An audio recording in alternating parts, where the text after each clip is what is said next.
Seven Greatest Silicon Valley Disasters. 1. Theranos, Elizabeth Holmes $1.1 billion fraud.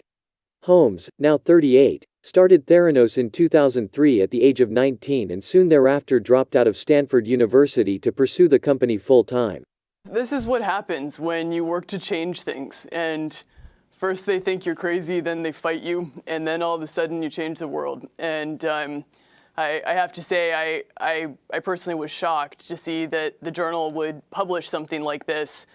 After a decade under the radar, Holmes began courting the press with claims that Theranos had invented technology that could accurately and reliably test for a range of conditions using just a few drops of blood taken from a finger prick. Theranos raised $945 million from an impressive list of investors, including media mogul Rupert Murdoch, Oracle founder Larry Ellison, Walmart's Walton family and the billionaire family of former Secretary of Education Betsy DeVos. At its peak, Theranos was valued at $9 billion, making Holmes a billionaire on paper. She was lauded on magazine covers, frequently wearing a signature black turtleneck that invited comparisons to late Apple CEO Steve Jobs. She has not worn that look in the courtroom. The company began to unravel after a Wall Street Journal investigation in 2015 found the company had only ever performed roughly a dozen of the hundreds of tests it offered using its proprietary blood testing device, and with questionable accuracy. Instead, Theranos was relying on third-party manufactured devices from traditional blood testing companies. In 2016, Theranos voided 2 years of blood test results. In 2018, Holmes and Theranos settled massive fraud charges with the Securities and Exchange Commission, but did not admit to or deny any of the allegations as part of the deal. Theranos dissolved soon after. In her trial, Holmes alleged she was in the midst of a decade-long abusive relationship with her then-boyfriend and Theranos COO Ramesh Sunny Balwani while running the company. Balwani, she alleged, tried to control nearly every aspect of her life, including disciplining her eating, her voice and her image, and isolating her from others. Balwani's attorneys denied her claims. In July, Balwani was found guilty on all 12 charges in a separate trial and faces the same potential maximum prison time as her. Balwani is scheduled to be sentenced on December 7. Holmes, who was found guilty in January on 4 charges of defrauding investors, faced up to 20 years in prison as well as a fine of $250,000 plus restitution for each count. 2. FTX. Sam Bankman fried $14 billion fraud. The crash of FTX, one of the world's largest cryptocurrency exchanges, can be attributed in large part to a lack of good governance at the company and in the crypto world more broadly. It marks a stunning fall from grace for the 30-year-old entrepreneur who rode a cryptocurrency boom to create one of the world's largest cryptocurrency exchanges and a net worth that Forbes pegged a year ago at $26.5 billion United States dollars. Only 10 months earlier, FTX had closed a $400 million funding round at a $32 billion valuation, and was rumored to be mulling listing on the stock market through an IPO. Before starting FTX, SBF founded Alameda Research, a trading firm that was purportedly separate from FTX. However, on November 2 of this year, a leaked report showed that Alameda's $14 billion in assets were made up largely of FTT tokens, suggesting the two firms were more intertwined than previously publicized, sparking concerns among investors. 4 days after the leaked Alameda report, Changpeng Zhao, the founder of the world's largest cryptocurrency exchange and FTX's top competitor, Binance, tweeted that it would offload over $300 million of its FTT tokens, citing concerns about FTX and Alameda. Zhao's tweet set off mass withdrawals from FTX customers, wanting to retrieve their crypto assets before potentially deeper problems surfaced. The withdrawals, which amounted to $6 billion in one day, created an immediate liquidity problem for FTX. Because FTX had been lending out customer money, much like a bank does, it didn't have the assets on hand to pay out its customers all at once. Seeing the financial pressure that FTX was facing, Binance offered to step in, signing a non-binding letter of intent, LOI, to acquire FTX and solve its liquidity problem, pending due diligence. However, the following day, after beginning diligence, Binance backed out of the deal, citing a black hole in FTX's financial statements. One day later, on November 11, FTX and Alameda Research both filed for bankruptcy with SBF resigning as FTX's CEO. The same day, the Wall Street Journal reported that FTX used customer deposits to make loans to Alameda, secured in large measure by FTT tokens that Alameda owned. Alameda in turn used the loans to make risky investments or shore up bad investments it previously made. The Journal also reported that multiple executives at both companies were aware that FTX was lending customer funds to Alameda on this poorly secured basis. The extent to which this is true will prove crucial in subsequent court proceedings, as FTX explicitly stated it did not lend out customer funds. If this claim is false, FTX activities may be considered fraudulent. 3. WeWork. Adam Neuman $20.6 billion scam. Neuman infamously raised money for WeWork at valuations as high as $47 billion in 2019. The company is worth less than $4 billion today. WeWork, the co-working unicorn startup whose IPO had been one of the most highly anticipated public offerings of 2019. The company's largest investor, SoftBank, took control of the struggling company, per the Wall Street Journal, infusing the cash-strapped firm with a rescue funding package. The deal valued the company at $8 billion, a small fraction of WeWork's peak valuation of nearly $50 billion. WeWork was so short on funds that it had to delay laying off its staff because it couldn't pay their severance packages. The deal also cuts off most ties between the company and its former CEO and founder Adam Neuman, who would give up most of his stock in the company in exchange for nearly $1.7 billion, including a $185 million consulting fee.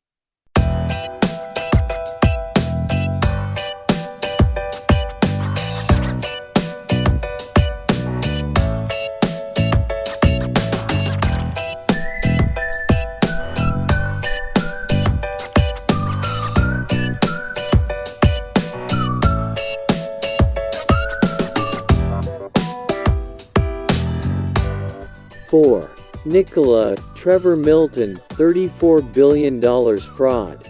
A federal jury on Friday found Trevor Milton guilty of defrauding investors by lying about the supposed technical achievements of Nikola, the electric truck maker he founded. Mr. Milton was convicted of 1 count of securities fraud and 2 counts of wire fraud, the most serious of which carry a maximum prison sentence of 20 years. He was acquitted on an additional count of securities fraud. Milton was charged with 2 counts of securities fraud and 2 counts of wire fraud, all related to statements he made about Nikola's business while he was chairman and CEO of the company. Jurors found him guilty on 1 count of securities fraud and both of the wire fraud counts. Milton will be sentenced and could face up to 25 years in prison if convicted on all 4 counts. On the backs of those innocent investors taken in by his lies, he became a billionaire virtually overnight.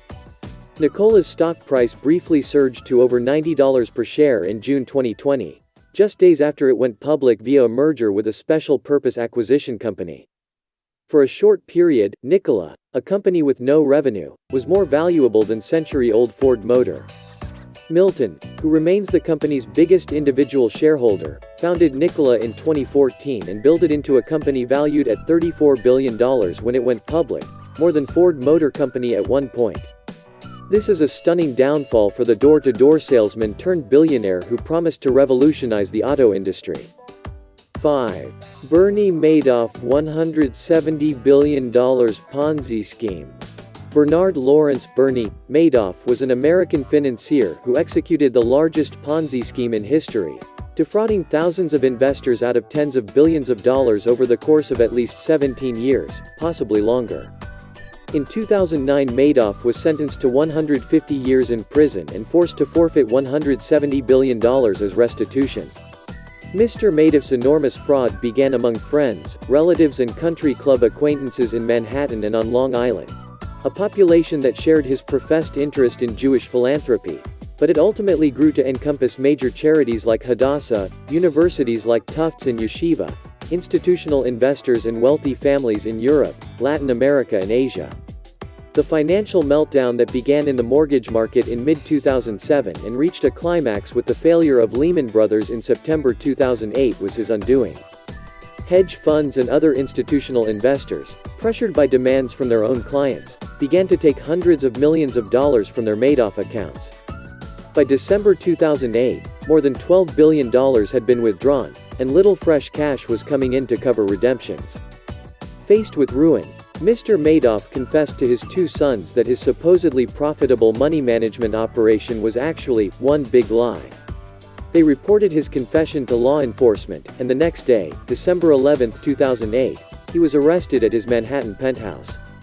The victims of his fraud, some of whom went overnight from comfortable wealth to frantic desperation, numbered in the thousands and were scattered from Palm Beach, Florida, to the Persian Gulf.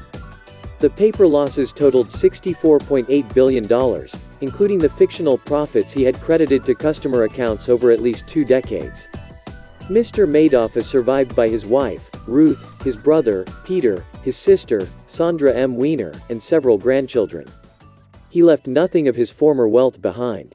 As part of its criminal case, the government sought more than $170 billion in forfeited assets, a figure that apparently includes all the money that moved through Madoff bank accounts, for whatever purpose, during the years of the fraud. 6. Zenefits' $4.5 billion scam.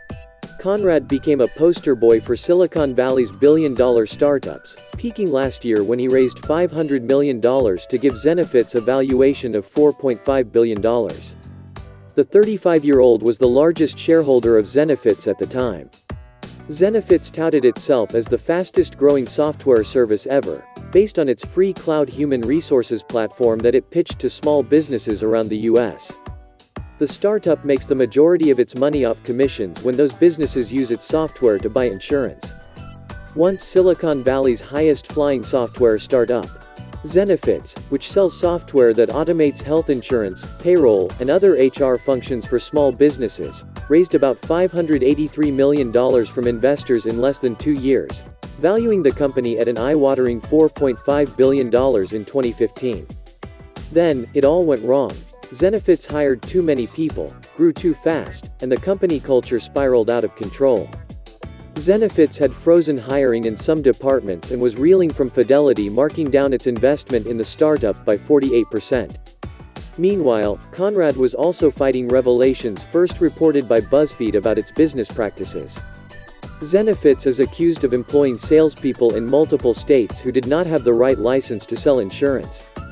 Zenefits' new management moved quickly to clean up the mess.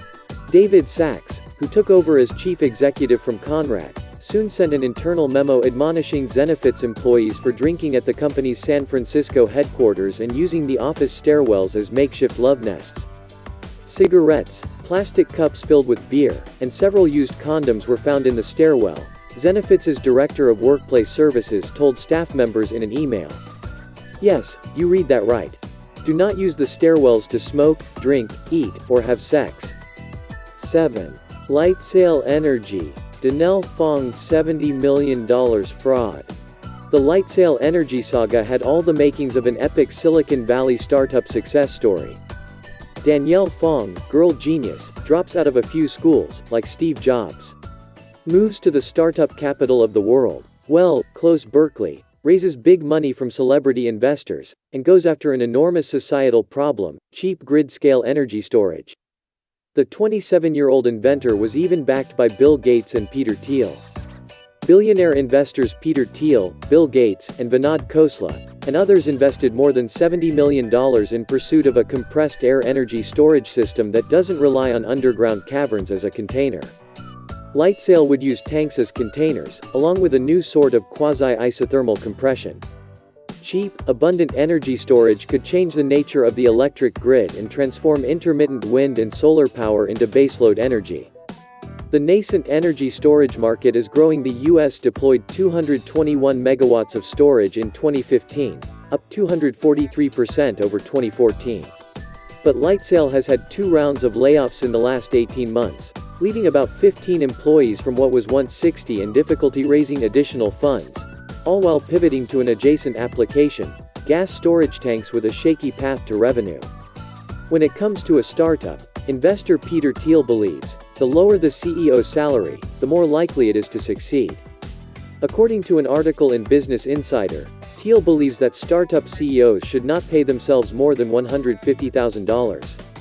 Sources suggest that Fong was getting paid $225,000 a year when coming to work 1 day per week on average. The CEO approved a company loan for Danielle Fong to purchase a Tesla Model S, despite her reportedly not having a driver's license. People can do what they want with their money, but this is just terrible optics for a startup fighting for its life. LightSail provided many of the perks that Silicon Valley startups believe they must offer in order to be competitive in recruitment. That included the usual, such as ping pong tables, gourmet coffee selections and espresso makers, free lunches and snacks. Sinking deeper into self-parody, the company also offered kombucha on tap. It tasted terrible, according to one engineer, and also apparently had an employee whose role included putting together the IKEA furniture. Newsflash: used furniture and shopping for the choicest blueberries and vine-ripened tomatoes at the Berkeley Bowl. Fong was alleged to fly first class to whatever TED Talk or Women in Engineering conference she was attending that week.